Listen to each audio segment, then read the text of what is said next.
வணக்கம். நம்மள பல பேருக்கு உங்களுக்கே கூட இந்த பழக்கம் இருக்கலாம். பிடிவாதம். ஒரு குறிப்பிட்ட விஷயத்தில பயங்கர பிடிவாதமா இருக்கலாம். அது நல்ல விஷயமா இருந்தா சந்தோஷம். அப்படி நல்ல விஷயமா இல்லாம, அது ஒரு தேவையில்லாத ஒரு விஷயமா இருந்தா, அதில போய் ஒரு வீணான பிடிவாதம் இருந்தது அப்படின்னா, கண்டிப்பா அவங்களுக்கும் நஷ்டம் தான். அவங்க மூலமா அவங்க குடும்பத்தில இருக்கிறவங்க நஷ்டம் தான். ஈவன் ஒரு சில இடத்துல பெரிய பிரச்சனைகளும் உருவாயிடும். அந்த மாரி தான் ஒரு முறை ஒரு ஊர்ல ஒரு அழகான நதி இருந்தது. அந்த நதிக்குள்ள நெறைய செழிப்பான மீன்கள்லாம் இருந்தது. அத பார்த்தோன்னே அங்கருந்து ஒரு கழுகு ஒரு மீன குறி வச்சு, அந்த மீன புடிச்சிடுச்சு.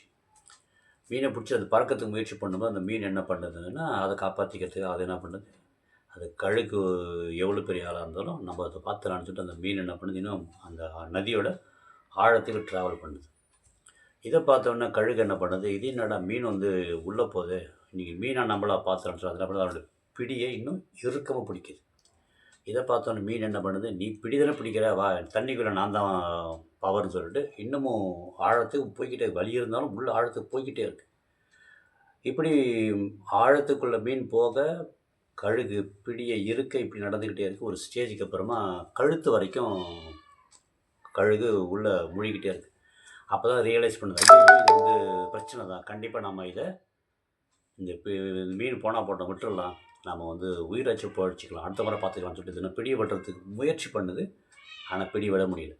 ஏன்னா அது ஏற்கனவே பலமுறை ரொம்ப இறுக்கம் பிடிச்சதால அதனுடைய கால்களுக்குள்ள அந்த மீன் நல்லா வசமா மாட்டிக்கிச்சு.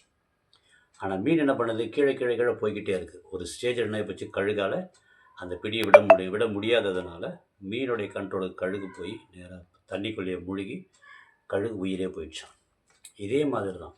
நெறைய பேருக்கு நெறைய விஷயங்கள் இருக்கும். அந்த பிடிவாதம்ன்றது நெறைய விஷயத்துல இருக்கும். ஒரு உதாரணத்துக்கு, எந்த பொருள் எடுத்தாலும் இஎம்ஐல வாங்குறது, எத எடுத்தாலும் கிரெடிட் கார்ட்ல வாங்குறது, அப்புறம் உடம்ப சுத்தமா கவனிச்சுக்காம இருக்கிறது. நல்ல விஷயத்த யார் என்ன சொன்னாலும் அத கேட்கவே மாட்டாங்க. கொடுப்பான். இன்னும் ஒரு சிலர் என்ன பண்ணுவாங்கன்னா, நல்லதுன்னு தெரியும்.